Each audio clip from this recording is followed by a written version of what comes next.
welcome to my channel, Edible Thoughts Makes. My name is Stephanie, and this channel is where I share with you my works in progress, finished projects, things I'm cooking up, books I'm reading, funny things my kids may say. My hope is that as you watch this episode and the previous episodes that you find some inspiration along the way. This is episode 68, and we are into the last week of September, year 2021. I know I say this every month, but where did the month go? It seemed like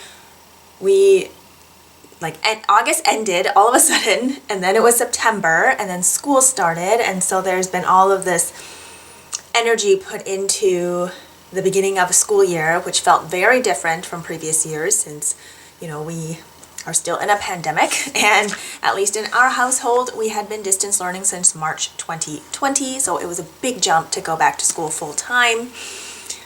It has just taken out a lot of energy from all of us, but we're doing fine. The kids are still excited about school and still enjoy going, but there's also a lot of stress because you go from being in your own safe space, kind of on your own timeline for some things, to then being surrounded by people all the time. There's noise. The first day the kids came home, they said, "It's so loud at school." And I'm thinking, you guys are so loud at home. But it's totally different, right? It can be overwhelming. There's just so much stimulation and nowhere to go to just be quiet. At home, if the kids are feeling kind of worked up about things, we've said to them, if you need to go have some quiet time, just let us know so that we don't bug you, and you can go read a book in your room, or you can go color for a little bit, or whatever it may be, so that we know that you need some time to just do your thing. And when you're at school all day, surrounded by people all the time, you can't really do that, right? You're on the agenda of everybody. So that's kind of where we're at right now. I think the kids are looking forward to, downtime whenever they can get it. And there have been lots of hugs and reassurances and, just saying that your feelings are valid and we will get through this. So I hope you are doing well and that you are feeling okay or finding bits of joy and calm and rest and peace through whatever tumultuous type of feelings that you are going through. I do feel we have to find some sort of balance in order to move forward. You're not getting over anything. It's just finding ways to adapt and continue to pivot and find ways to, make things work the best you can for yourself and your loved ones. So that's kind of where we're at. The weather is totally changing. We have lows at night in the 40s. I think the lowest it's been so far is maybe 45 degrees Fahrenheit, and our upper temps by the afternoon are like 60s, 70s. I'm not sure if we're still gonna hit 80 at all. I'm sure we will, because that's what happens in October. You'll get this random 80-degree day, and then it might snow the next day. So here we have a chance of snow basically anywhere from October through May, and I'm okay with that. So that's okay with me. So we have sweater weather, 9-10 months out of the year. Although I would say, minus the heat waves that we had this summer, we kind of have sweater weather year round. Even the nights in the summer can get chilly, or the early mornings. So definitely a light sweater, not some bulky weight one. But I'm okay with that. So our garden is definitely slowing down. The tomatoes, that's my job today. I need to go out there and just get all the tomatoes down. And then if I still feel like it, I'll pull out all of the tomato plants. So basically we need to kind of clean up the garden. The dahlias are gorgeous. I think we have a few in here. Oh my goodness, they are so beautiful. I'm gonna hold it up close to you. There's this beautiful pink one that's in that ball shape. Can't remember what it's called. And then this deep fuchsia. Oh, it is amazing. I would love to grow some dinner plate dahlias. Those are the ones that like are like the size of your face or the size of a dinner plate. Just gorgeous. I love dahlias. And the zinnias have been amazing this year. It is our first year growing zinnias. We had no idea they would be 5 feet tall.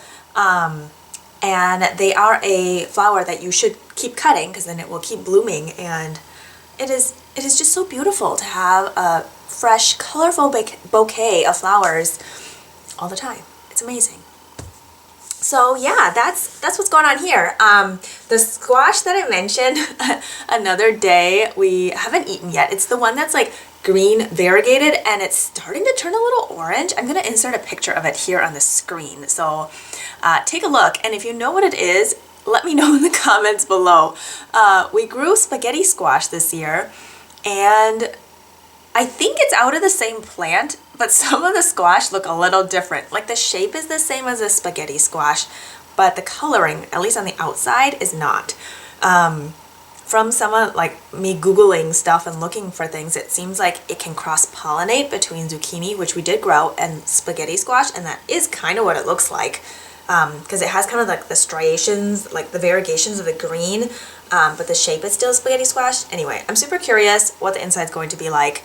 We're just waiting for the vines to all turn crispy before we cut them. But we had a good harvest this year. I'm so excited. And I feel like spaghetti squash keeps for a long time because the outside is so hard and it's pretty thick. The rind, that's rind, right? You still call it a rind even if it's not a melon?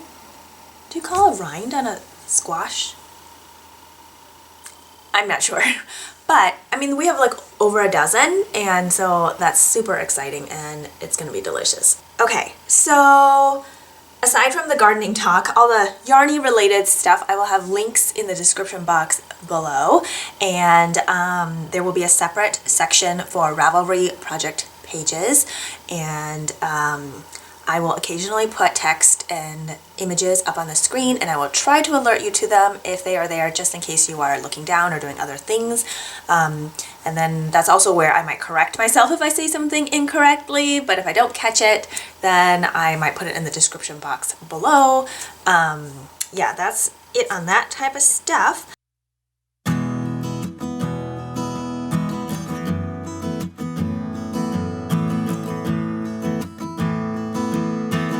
The only finished project I have to share with you today, I will have inserted in the intro, just a little video of my finished Spring Rain Socks Fall Edition. The pattern is by Natasha of Northern Knits and Purl, and I had shown one finished sock in the last episode and talked a lot about it there. So if you want to know more detail, go to the last episode. I will put a little link on one of the corners up here for you. But yeah, I love them. They fit really well. The short version that I made, shorter version, like it's not below my ankle or anything, but shorter version is just really comfortable, a nice transitional sock, if you will. And I just love how the colors turned out.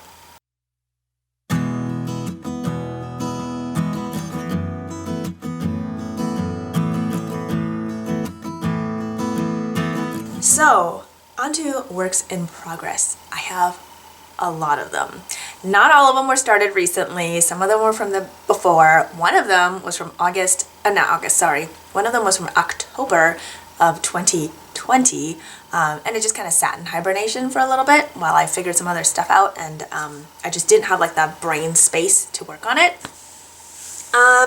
Yeah, so let's get started on that.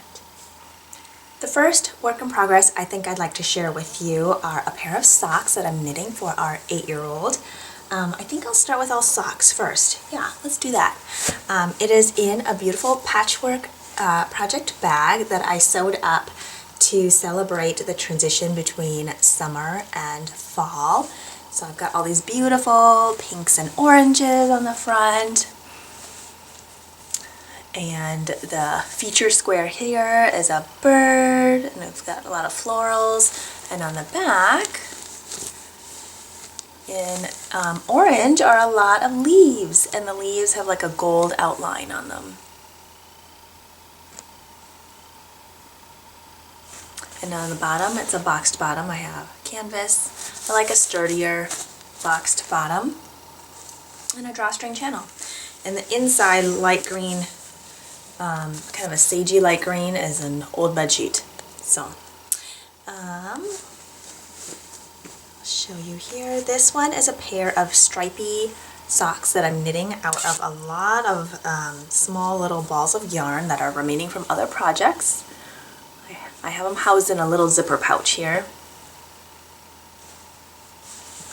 And I am knitting them in a 3x1 ribbing, so knit 3, purl 1, and each round I am knitting each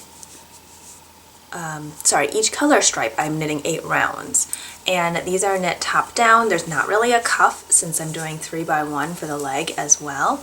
I am knitting them on ChowGoo needles, 32-inch cables, and it's a US 1.5, which is the equivalent of a 2.5 millimeter.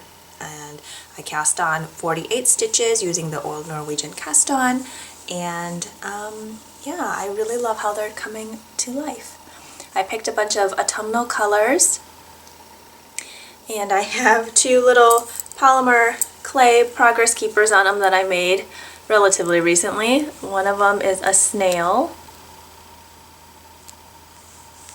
and the other one is a mushroom with a little door on it.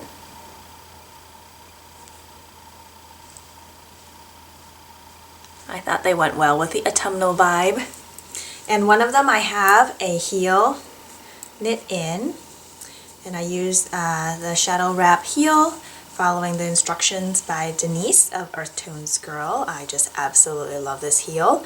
And then you can adapt it pretty much to, well, not pretty much, you can adapt it to any stitch cast on, because basically at your turning point when you're working the other half, you just want to make sure you divide your stitches in 3.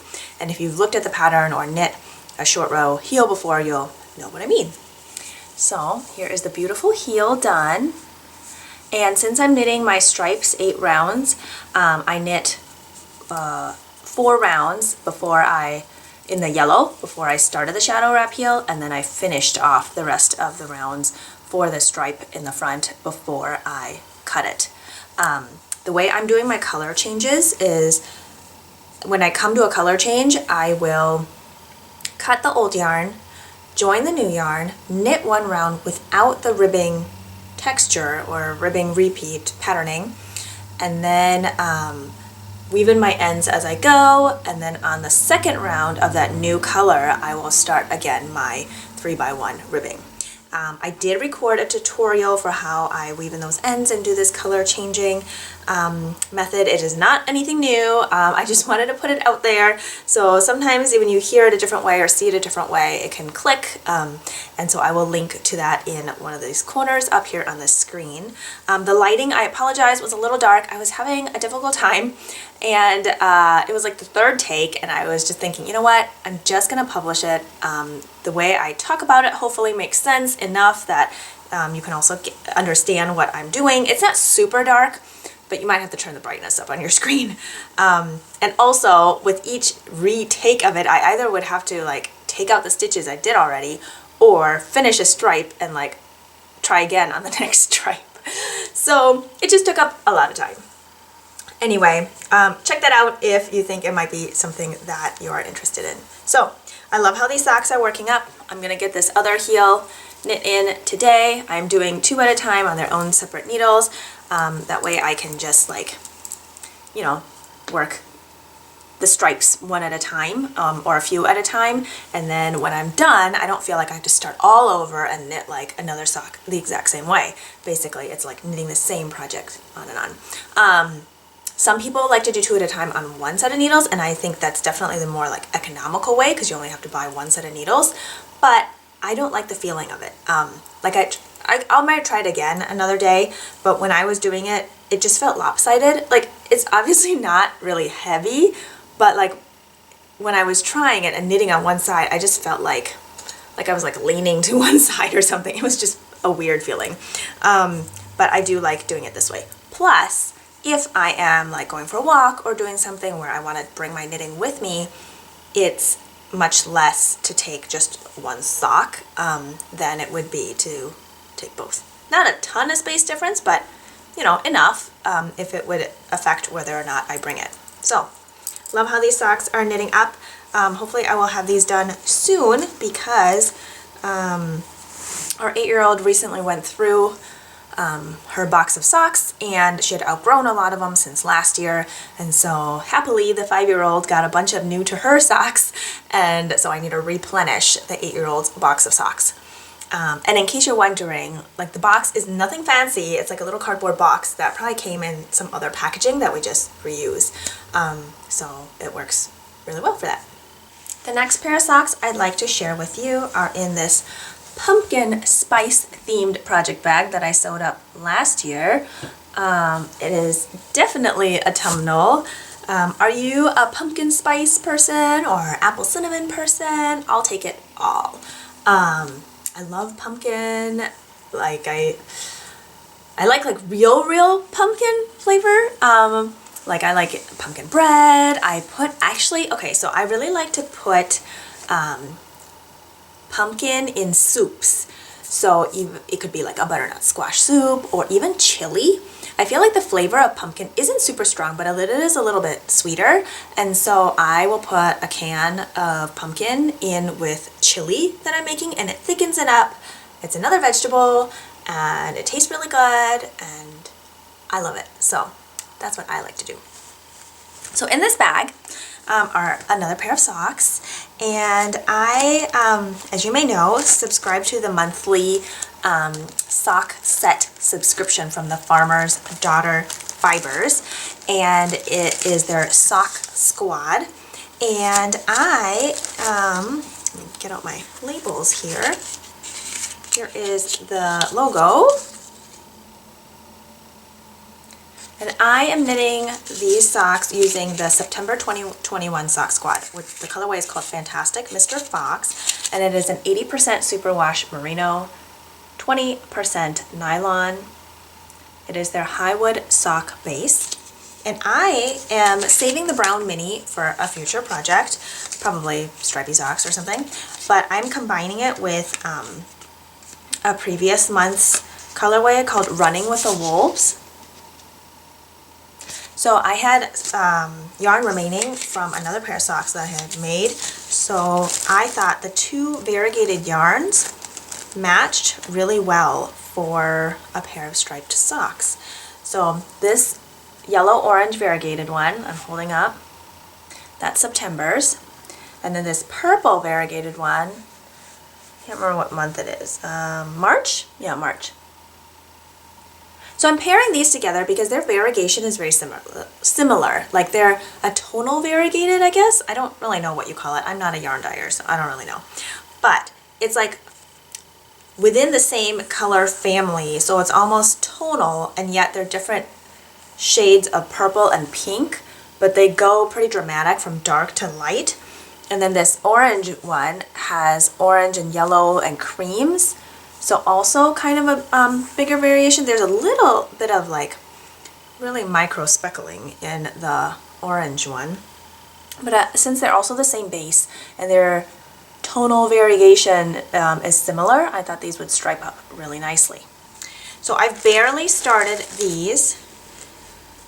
I have more of the cuff to go on this one, and I'm knitting these on my ChiaoGoo 9-inch US 1 2.25mm needles, which is my preferred method for knitting color work, which I'll talk about later, and also for knitting like vanilla or plain stockinette socks. I have two progress creepers that I had made from polymer clay. Now, I can't remember which episode I talked about it in, but my polymer clay is really old, okay? It's like 25 years old, and I know that because on the box that I still have them in is says it's from 1996. So not sure how long these will last, but it doesn't matter. They're fun. So this one has like a travel coffee cup with a red, or not red, travel coffee cup with an orange heart on it and whipped cream. And then this one's a pumpkin. So cute, right? It's a little shimmery because I put a little bit of like old bronzy eyeshadow on it. I don't know if it'll focus. Let's see here. Anyway, super cute, right? So I still have the cuff to go here. I'm doing a 56 stitch Old Norwegian cast on 2x2 rib for 20 rounds, and then I'm gonna do each stripe for 10 rounds, and then when I decide I want to put in a heel, then I will probably put in a shadow wrap heel. So this one I have started the purple stripe, so you can see how the colors work really well together. Isn't that fun? If you're wondering about my stitch stoppers, they are so fancy. They are earplugs. They're clean earplugs, okay? So we have a bunch of earplugs from just like yard work stuff, you know, like if you're using a chainsaw or if you're doing something really loud, I don't know, you need earplugs. And I've found out that if I cut the earplugs in half, it's perfect for a pair of stitch stoppers. And they work for really any size needle. I mean, I haven't tried it with like super big needles, but because you make the hole by sticking the needle through it, and it won't go anywhere. I mean, it's easy to come off too, but they stay on just fine. So those will be an ongoing project. I mean, ideally, I'd like to have them done by the end of September, since then October's yarn is going to show up. But if I don't, like, not really a big deal, because it's kind of an arbitrary deadline anyway. But I think these, since the yellow kind of reminds me of candy corn, and purple, like, purples just kind of remind me of October, these I think will be another pair of Halloween socks. So that'll be really fun. So I was going to talk about the next pair of socks, but before I do that, I was rummaging through my bag and found something that I did want to talk about earlier, or not necessarily talk about, well, talk about, but show you. It would be part of my like finished projects section, but do you do like latte art? I do not. I do not know how to do latte art. I'm not even like a coffee aficionado, so I don't like I'll appreciate a fancy coffee, decaf more so than caffeinated, because I don't do well with caffeine. But I can turn fancy latte art into a beautiful project bag. Ready? Do. So this fabric here is actually part of a bigger fat quarter, and I had ordered, it was a little while ago, but this fat quarter from Spoonflower, and I didn't check the pattern, like patterning size on the fabric. This is the only one I did this for. I just didn't look. I was like, oh, it's pretty. So anyway, it like arrived and it's like huge, and I could make it into a pillow, just use the whole fat quarter as like a giant pillow. But since I've been making all these project bags, I can cut out like sections of it and make it like a feature fabric piece. So that's my tip for you. If you have any fabric that has like big, I don't know what we call it, big illustrations or big parts to it, you can always cut it out and use it as like a feature square. So I have this beautiful autumnal bag, and I made the edges a little wider with this brown foliage fabric, which I then have kind of wrapped around. It's not really wrapped around, it's a separate piece, but then I have it on the back. And then I had bought these labels. I had these custom printed. It says Edible Thoughts Makes, and it's on a cotton, like a cotton ribbon, cotton tape, I guess. And I was sewing it on the back of like a sweater that I made my daughter, so that she knows where the back is. You could also just use ribbon, but I thought this would be kind of fun, and then I can stitch them onto my bags that I make. It's just kind of a fun way to personalize. So I did hand stitch it on because I forgot to stitch it on by machine before I stitched all the pieces together. So I just kind of stick my hand inside and then carefully try to only pick up the outer fabric as I hand stitch around it. So I have a hexagon on the inside for progress keepers and stitch markers. And yeah, I love it. Oh, and the bottom is a beautiful burgundy canvas. I love that. And then it also won't look dirty, right? Because, not that it matters, but because it's a darker color. But also because it's so autumnal and it's perfect. So I love these drawstring bags. I use cotton cording. There's interfacing in them, and so they stand up really nice. I don't use a specific pattern, and I'm not going to write one up, so every single one is a little bit different. There are tons of tutorials out there, so if you are interested in making your own bag, I would just say, you know, search for drawstring, DIY drawstring bag, project bag or something like that. What do you have in your mug today? I have some hot barley tea. I love the flavor of barley. So, what I'm going to share with you next is from the Moon and Turtle book by Kiyomi and Sachiko Bergen. And they are twin hand-knit designers from Canada, and they are 4th generation Japanese Canadians. I showed you this book in the last episode when I talked about the Cordy sweater, which is the sweater here on the front cover. That is not what I cast on yet. What I did cast on are a pair of socks, and I basically want to knit everything in here. Let me see if I can find a picture that doesn't, here we go, show the pattern. So I'm going to hold up the picture in the book here. So they are a pair of colorwork socks, and they are so fun and modern looking and graphic, and a great way to show off more solid yarns. Really fun way to play with color. So, of course, I had to try out another project bag. I tried a new to me quilt block. I think, was it called Churn or something? Anyway, those who are familiar with quilting will know. I am not super familiar with quilting, so I do not know. I also chopped off a bunch of the triangle points. Oops. Yeah, I'm holding it up so you can see here. Some of the triangle points did not get chopped off, but a lot of them got pretty chopped off. It doesn't matter. It's still functional. It's still beautiful. I had fun playing with color. I kind of took the inspiration from the socks and just, of course, autumn, and I put these colors together that I thought were more contrasting. I had a little scrap left of that black and gold fawn that I used in another project bag. And I can't tell if these rectangles here are showing up more orange. It is not orange. It's like a raw sienna color, which is a little more ochre, like a warmer ochre, but for whatever reason it doesn't capture very well.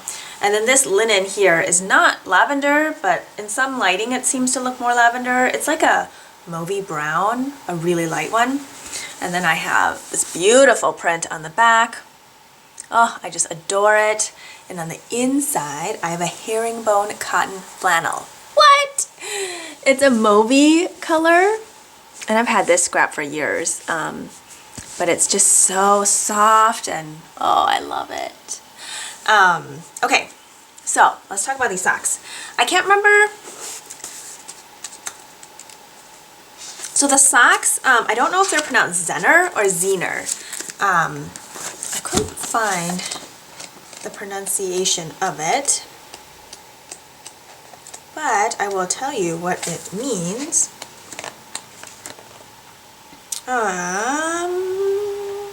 So, okay, Zener or Zener, it comes from the cards that were used in the 1930s to conduct experiments for extrasensory perception. So if you know how to pronounce it, will you let me know kindly in the comments below? That would be great. I tried Googling, but I think both pronunciations came up. So maybe it's one of those words that can be pronounced either way. I just don't know.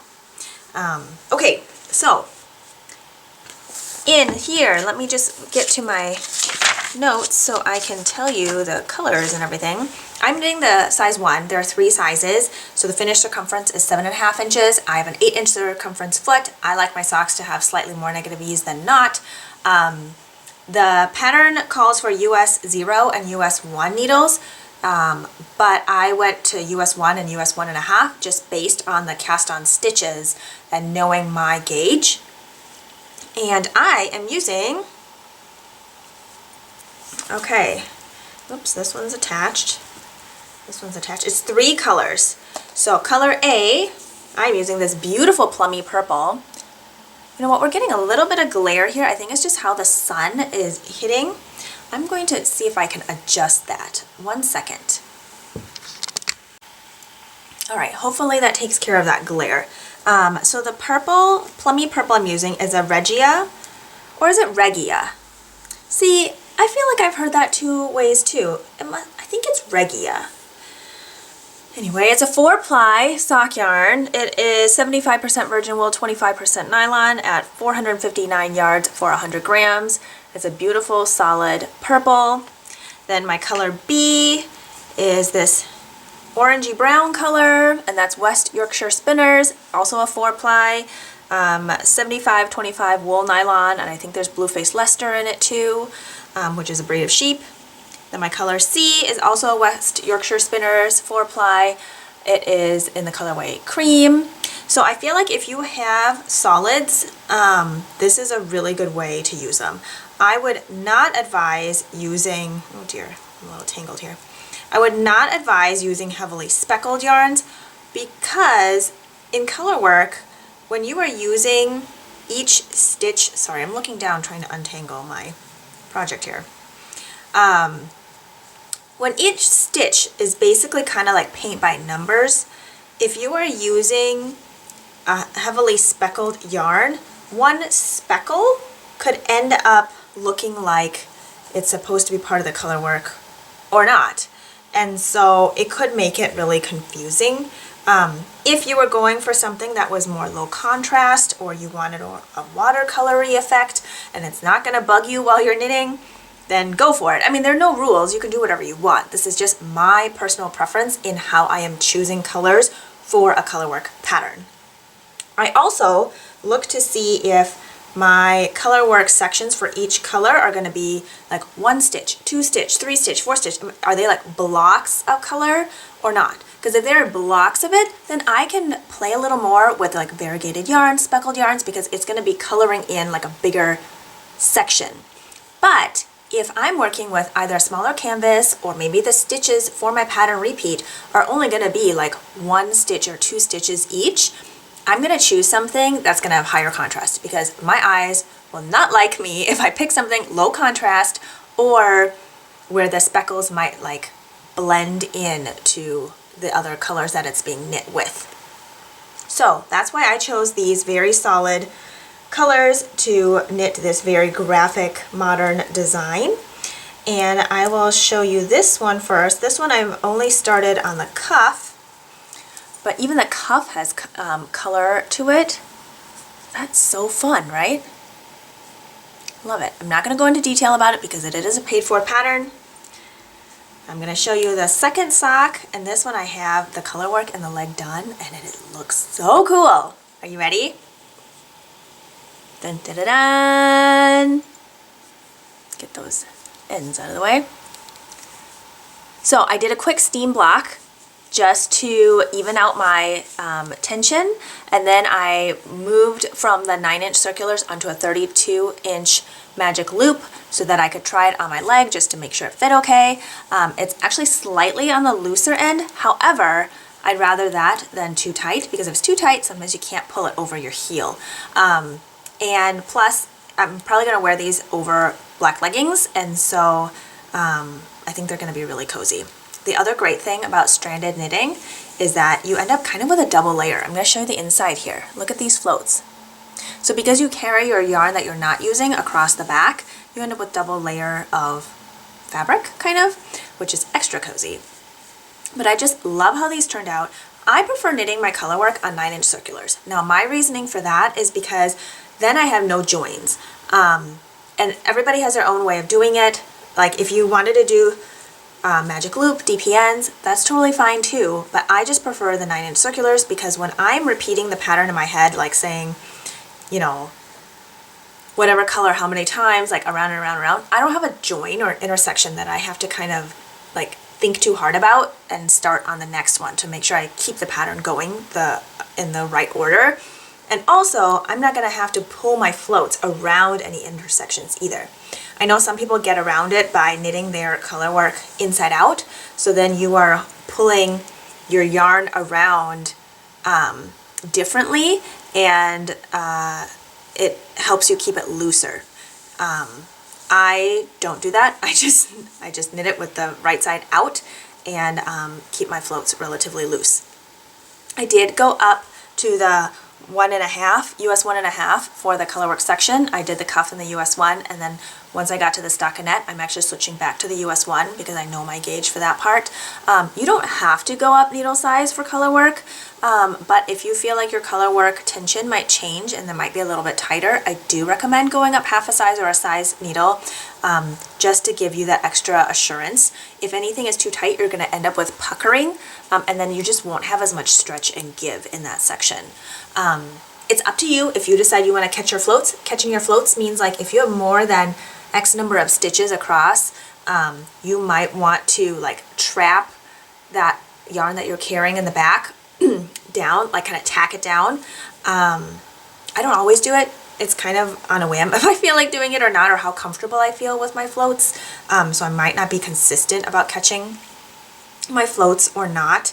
I do feel like the color work can look tidier on the outside when I don't catch them, because especially with high contrast color work, if I'm gonna catch, it might show through a little bit on the other side. Let me show you. This one I didn't, it's not a huge deal. I'm just gonna show you here. So you see that little blip of orange that kind of peeks through the purple? Now you probably won't see it once it's actually worn because it's gonna stretch out. So the float will kind of end up getting tucked behind there, or not the float, but the cot float will be in the back, so you won't really see it. However, if I didn't catch it at all, then there's like less of a chance of it showing through. Or I guess no chance of it showing through. Anyway, just like little things. So it's really up to you if you decide to catch them or not. And I would just practice. There are different ways to catch your floats. Some people drop their yarn and like loop the ball around to twist it in the back. Anyway, you'll have to try different things. YouTube has tons of different tutorials. I think Tin Can Knits just came out with some tutorials on catching floats as well. So I would just check that. Yeah, so this is going really well. I just love how it's turning out. I can't remember if there was something else I wanted to mention about this. Oh yeah, the color work chart. So a trick that has helped me a ton is when a color work chart, their light, medium, dark is not how I have set it up, I redraw the chart because I otherwise get really confused, because I would look down and be like, oh, that's the darkest one, so I should probably use my purple. But if their darkest color is not my darkest color on there, then I will end up all mixed up on my chart. So I'm not going to show you my drawing because that would give away the chart, but I use a dot project. I'm going to show you a blank page here. I use a dot notebook for my projects, and so it's really easy to just chart out the color work chart on here, and then I get crayons or color pencils or markers or really whatever I feel like using and draw it in based on the colors that I am actually using. And then I can just use a post-it or a ruler or whatever and just kind of mark my way as I go so that I don't get mixed up. So that's my tip for a color work chart. We're going to move on to sweaters, and the first one I mentioned I think will be the one that I'm wearing. This is from, I think 2.5 years ago. It's the Anasha sweater by Jennifer Steingass, and I absolutely adore this sweater. I have mentioned it I think several times on this channel already. I wear it a lot. I changed it to short sleeves. I believe it's full length, and oh, it's just so comfy. It's sport weight, and the tweed that I use for the main color has flecks of like plum and gold in it, which is just absolutely beautiful. And so I wanted to use a contrast color that was high contrast in color, but kind of melded in with the tweed. So like there's plum tweed, so I found a purple that matched really well to the tweed. And I believe I brought the main color into my local yarn shop and said, I'm trying to match something with this that is high contrast, and they helped me out, and oh, I love it. The pink is I think the colorway is Powder Rose by Expression Fiber Arts, and I believe it's plied, so half of it is non-superwash. I think that's what it is. And then my color work is Shibui Knits Echo. It's so comfy. I layer it, or I can wear it on its own, and it's full length, and I just adore it. So, made this a while ago, and I'm going to show you two other color work yoke sweaters that one I have been working on, and one, well, intermittently, and then one that I just recently dusted back off. Okay, so this is in a project bag that I sewed probably last year, again with the autumnal theme. This one has bees and flowers on it, and this one is a zippered one. So in here I have a pullover designed by Wei Qian, and it was part of the Farmer's Daughter Fibers Wisp collection. I'm going to show you the cover of the book here on the screen. And oh, there's just so many beautiful knits in here, very kind of romantic. And the one that I am knitting is bird themed, and I apologize if I mispronounce this. I have looked up a pronunciation guide, and I will link to that in the description box below, but I believe it's pixie, the Blackfoot word for bird. So that's the name of the pattern. I'm going to read to you in here the inspiration. This design is inspired by northern ravens that dance and play in the Arctic skies of the designer's home. Birds winging through the sky remind us that our connection to place is anchored by the land and the sky with no boundaries. This pattern comes in 10 sizes. I am knitting the size 1 for 2 to 3 inches of positive ease, and I am using a yarn that I purchased at YarnCon in Chicago in 2019. 2018, I don't know. Anything pre-pandemic seems like a really long time ago. But I went to YarnCon with both of my children. My husband had a conference in Chicago, and we all tagged along. And yeah, I took my kids to YarnCon. They loved it. It was so much fun. It was a little chaotic, but it was so much fun. Okay, so the yarns that I'm using are by the Grinning Gargoyle, and it's in a single DK base. Alpaca, silk, and cashmere. It's in this beautiful coppery brown. I believe this colorway is called Shiny Penny, very appropriately named. And the contrast color I'm using is the Yarn Collective Ravelry Sport in this beautiful blue.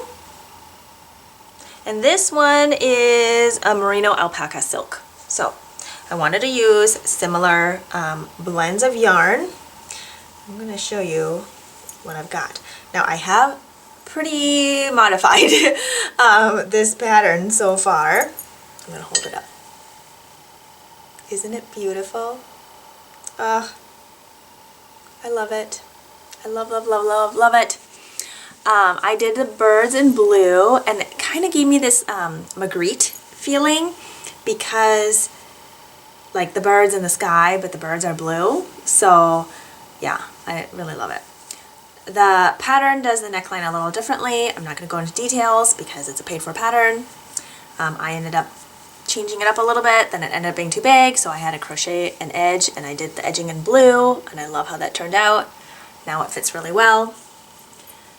Pattern is written for longer sleeves, but since I am playing Yarn Chicken from the get-go, I am making short sleeves. So basically after I bound off, or not bound off, after I separated for sleeves, I took a break from it trying to figure out what I'm going to do, and then decided to just do a ribbing for the sleeves and finish it off there.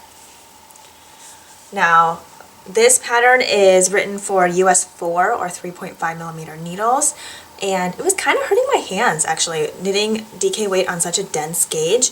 So after I split, I decided to change to US 5 needles. Plus, I needed my yarn to go farther.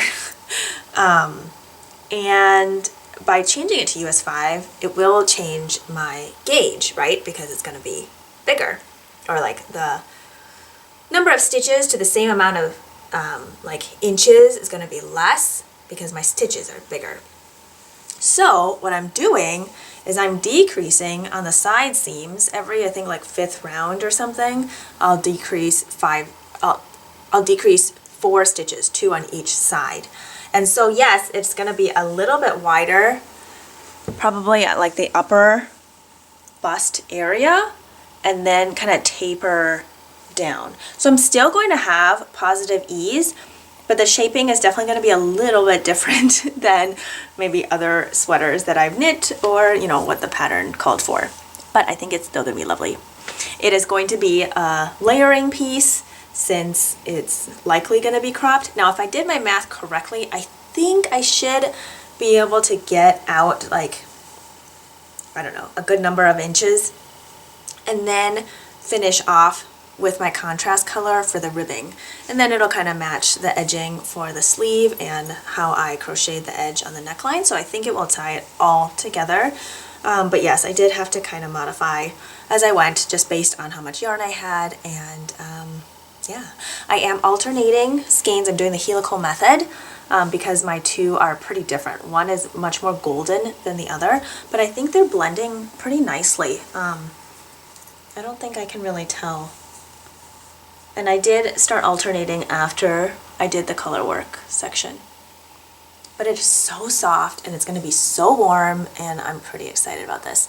Right now I'm wearing this sweater over a black short sleeve dress, and I think this one will look nicely over that as well, or with thin long sleeves underneath. Yeah, I'm looking forward to this. So, absolutely love it. Okay, it was in hibernation for a little bit as I was trying to figure out what to do with my yarn chicken issue. I didn't think I was going to be as short on yarn as I ended up being, because I typically knit DK weight sweaters with bigger needles, which meant that I could get away with less yardage because it's a looser gauge.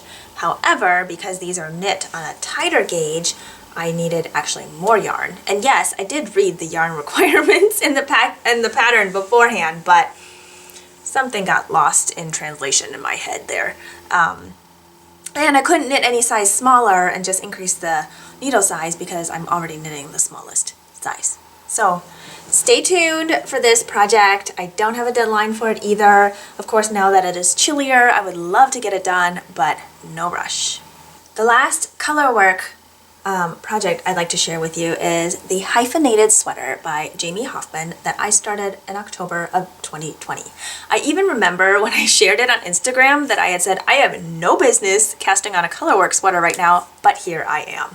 And that was because we were starting full-time distance learning, or not starting, but continuing full-time distance learning. It was a new school year, and I don't know what I was thinking trying to cast on a colorwork sweater at that time, but I did. And then it sat for a while because I had some issues with the yoke, not any problem with the pattern. It was just like my brain couldn't focus and I would mess up, and because they are longer pattern repeats, sometimes by the time I realized I messed up, it was so far past the mess up, and then I would spend hours like tinking like undoing my stitches to go back, because I wasn't just going to completely rip it out because I wasn't using non-superwash yarn, which means it wasn't as sticky. So if I just completely ripped it out, anyway, and I'd restarted it several times too. That being said, I still do love it. It is not a project that I plan on completely frogging because I do still want it. It is in a project bag that I sewed last year. It's called Log Cabin. Is that what it's called? Anyway, super fun. I might put this in a different bag, the project in a different bag. I guess this is kind of summery autumnal. Probably a little more summery than autumnal, but maybe I'll change it. I don't know, we'll see. Okay, you ready to see it? I'll pull it out real carefully here. Maybe I'll show you my yarns first. Okay, my main color is the Yarn Collective Fleurville 4-ply in Helibore. This is brown, a little bit tonal. My contrast color is a gradient by Teal Torch Knits called Pretty Thoughts. It is wound in a ball, so you can't see all the other colors, but it is a gradient.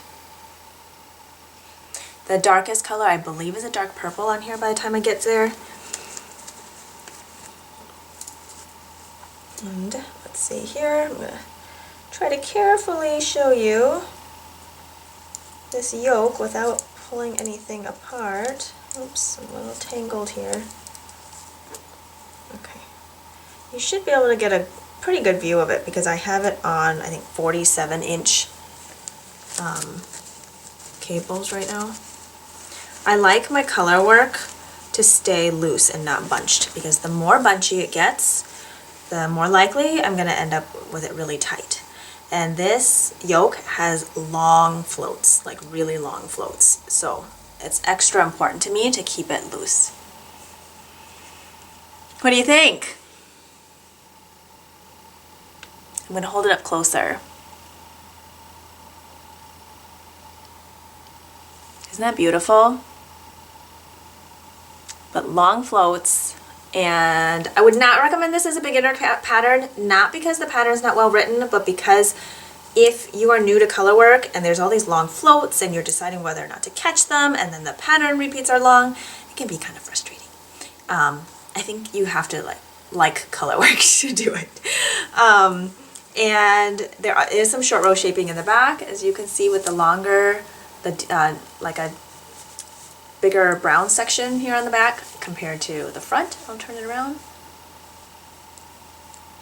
And so it started with a kind of a creamy peach color and then went into a light pink, and then now it's going into a light purple. I'll show you the inside of my sweater. Lots of big floats. Some of them I'm catching, some of them I'm not. But yeah, I think the important thing here is to keep those floats loose, just because they're so long, and otherwise they'll be puckering. Now, the magic of wool is that you can block it out. Once it gets wet, it kind of like shifts into its happy place and smooths out the fabric. That being said, you still do need to be careful with your floats in the back, because if it's too tight, no matter how much you block it, you can't always block out that puckering. But yeah, I do love how it's turning out, and I think I got past the last big increase round. That was my goal, to kind of get past that section so that I would have to would only have to concentrate on like the color work part and not the increases. And also, what was I gonna say? Just completely lost my train of thought. Oh, also, there are little pearl bumps in this pattern. I omitted those. I just couldn't think so many things at the same time. So it looks really cool with the pearl bump texture, but I took it out. So once I'm done with the color work yoke section, I will just be going round and round, stockinette in the main color, since I took out those pearl bumps. But yeah, I haven't quite decided on sleeve length. I do have plenty of yarn for this one, so if I want long sleeves, I can do long sleeves. I'm thinking I might just do like really long sleeves. I don't think I'm gonna do decreases, because I always like having to keep track of decreases in the sleeve. I just like to go, go, go, go, go, and then do a quick, like a sharp decrease right before the cuff, and then knit ribbing. So maybe I'll do that. That way I get kind of like a slightly puffy sleeve and then a long cuff. I can't remember. The pattern might even call for that. I would pull, let's see. Let me see if I can pull out my pattern without messing up my space, my spot in my color work section. I have it in like a plastic sleeve and then washi tape where I am at, just because it's such a big color work chart. It takes up a whole page, so that I don't get lost there. But I do believe the sleeves have options. Yeah. In fact, this sleeve is written the way I think I like it. You have balloon sleeves or tapered sleeves. I will be doing probably the balloon sleeves, because that is what I like. Yeah, we'll see. Haven't gotten there yet. And like I said, I've had this project on the needles for almost a year, and so I don't remember all the details. But I'm pulling it back out now that the kids are in school. I can say that I will just do one round a day or something like that to keep myself going. But yeah, I do love how it's coming to life. And I do think that color work yokes are a great way to use up, to use gradient yarns, because the color will change on its own. The pattern is written for you to use a bunch of separate colors, and it tells you where to change your yarn. But again, to simplify it for myself, I decided to use a gradient yarn. Something to keep note of that, if you have a gradient, is to just check how much yardage is needed, because you want the colors to change within like a certain amount of time, right? So if you have like a really, really big yarn cake with a lot of yardage, and you only need like 25% of it, you might not get to all the colors that you want. Does that make sense? But if you use something that kind of like has a marled gradient that changes constantly, then that can look really cool and really fun. And the color changes will occur more often. So stay tuned on that one. I'm back with a new mug of tea because I finished the barley one, and with all the talking I needed something warm again. This is a decaf vanilla Comro tea, and oh, it smells so good. Okay, so I think the last two things I'd like to share with you are the infamous or famous Pearl Soho half and half triangles wrap. It is a free pattern, and I am knitting mine in linen quill, which is a Pearl Soho yarn. I talked a little bit about this in my last episode. I just wanted to share with you quickly my progress on it. I also cast on a second one, and I cast it on in celebration of the autumnal equinox because it is in very autumnal colors. And yeah, so let me show you the one that I am currently working on and hopefully finishing up in the next, few weeks. So this one I am knitting up in rose granite and rosewood pink. I'm using ChowGoo US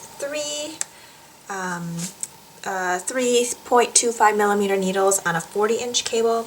And actually, so I'm knitting the large size, which is a cast on of 260 stitches, and I think if I used a 47-inch cable, it might actually be more comfortable, just not have so many stitches bunched up, but it's fine. This is what I had. So my first color is the rose granite, which is this taupey pink. That's the first triangle, and the second triangle is rosewood pink, which is a deeper dusty pink. And I got a lot done since last time. So like I'd mentioned before, this is a beautiful meditative garter knit, and I enjoy working on it when I am reading with the kids at night before bed. We do a pretty long story time because my kids love to read, and so it is something that I can be working on while still being very present for them and helping them with hard words. So I am absolutely loving this. It is so cozy, so comfortable. I love having it on my lap now that it is getting cooler while I am working on it, and it just brings me a lot of comfort, as it has for a lot of people. Now, if you are not somebody that likes to knit miles and miles of garter, it may not bring you comfort. It may be very tedious and frustrating, but for those who enjoy knitting miles of garter flat, I'm really enjoying it. Once again, here is the tag for the yarn. It is 50% fine Highland wool, 35% alpaca, and 15% linen. And it is 439 yards for 100 grams, and I am loving it. You cast on for the stitches of the size that you want, and you work short rows. So short rows, work your first triangle, you resolve all the short rows, and then you create short rows again to make the second triangle. So the first triangle you have less and less stitches over time as you're knitting it up, and then the second half your triangle grows, so you have more and more stitches. So that is mine, and I have just started into the second yarn cake of my second color, and if it's anything like the first triangle, I won't be using much of the third yarn cake. I think I only used maybe a quarter of it. I do have a plan for the remainder yarn. I'd love to make a striped pullover or cardigan with it, and that'll be a long-term, or not long-term, but like much future project, since I am hoping to knit several of these half and half triangles wraps, and so with the remainder of all those yarns, I'd like to make a stripy sweater. I am changing things up a little bit for this next one that I will share with you. I've decided to continue using the US 3 needles instead of doing a US 4 that I contemplated. But I am using a different cast on number and hoping to just use 2 full skeins of each color. So this is in my beautiful purple and black bag. It's a drawstring tote bag that I sewed that I absolutely love. There's gold fawn and foliage, and then this purple is a linen, and then a canvas box bottom, and there's birds inside. Okay, so the colors I am using for this one are chestnut red and dark iris. And being darker, the linen that doesn't take up the dye creates a heathery look that I absolutely love. There's visual texture and like tactile texture, and the experience of knitting with it is very enjoyable. And I love how there's bits of red in the purple as well. I think it's getting blown out a little bit in the light, but if I hold it farther back, I think the colors show very true life. And I just cast it on because I basically just wanted it cast on for celebrating the autumnal equinox, but I want to focus on the other one and finish that first before I really spend time with this one. So I decided to cast on 230 stitches, and that is based on some math. I don't know if I share my math with you, if it'll seem a little overboard, but I'll hold it up here. If it doesn't show up well, I'll take a picture of it and insert it on the screen. But maybe it takes you back to geometry class, a squared plus b squared equals c squared.